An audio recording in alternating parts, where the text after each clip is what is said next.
Ukraine যুদ্ধ বন্ধে যুক্তরাষ্ট্রের নবনির্বাচিত প্রেসিডেন্ট ডোনাল্ড ট্রাম্পের সঙ্গে আলোচনায় বসতে চান রাশিয়ার প্রেসিডেন্ট ভ্লাদিমির পুতিন। তবে এক্ষেত্রে কিছু শর্ত রয়েছে তার, যেমন ইউক্রেনে রাশিয়ার দখল করা ভূখণ্ডগুলো নিয়ে বড় কোনো ছাড় দিতে চান না তিনি। আর পশ্চিমা সামরিক জোট ন্যাটোতে যোগ দেওয়ার ইচ্ছা ছাড়তে হবে ইউক্রেনকে। শোনা যাচ্ছে ইউক্রেনের উত্তর ও দক্ষিণাঞ্চলে খার্কিভ ও মিকোলাইভের অল্প যেসব এলাকা রাশিয়ার দখলে রয়েছে সেখান থেকে সেনা প্রত্যাহারে রাজি হতে পারে ক্রেমলিন। চলতি মাসেই পুতিন বলেছিলেন, যদি কোনো যুদ্ধবিরতির চুক্তি হয় তাহলে তা যুদ্ধক্ষেত্রের বাস্তবতা মেনেই হবে। তিনি এই আশঙ্কা প্রকাশ করেছিলেন যে স্বল্প সময়ের জন্য যুদ্ধবিরতি চুক্তি হলে সময়টা ইউক্রেনের সামরিক শক্তি বাড়ানোর কাজে লাগাতে পারে পশ্চিমারা।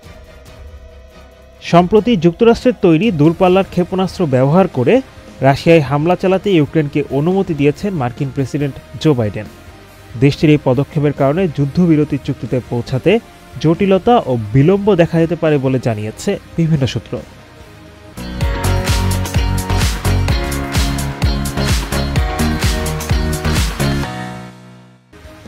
রাশিয়ার কট্টরপন্থীদের চাওয়া অনুযায়ী ইউক্রেনের আরও বড় অংশ দাবি করতে পারে মস্কো।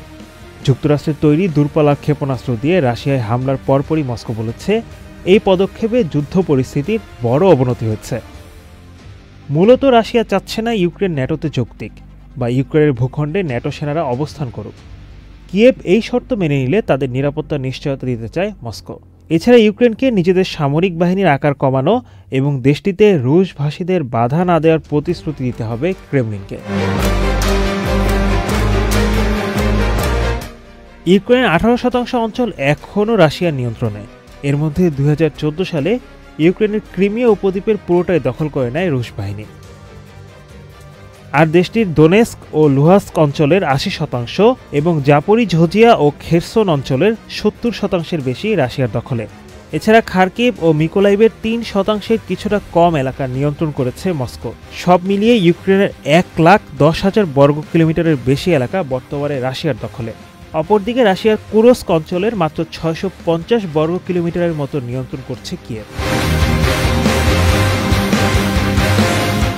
সূত্রে তথ্য বলছে, পুতিন আসলে এমন একটি যুদ্ধবিরতি চুক্তিতে রাজি হতে পারেন যাতে দোনেস্ক, লুহান্স্ক ও জাপোরিঝিয়া ও খেরসনের বেশিরভাগ অঞ্চল মস্কোর অধীনে থাকবে।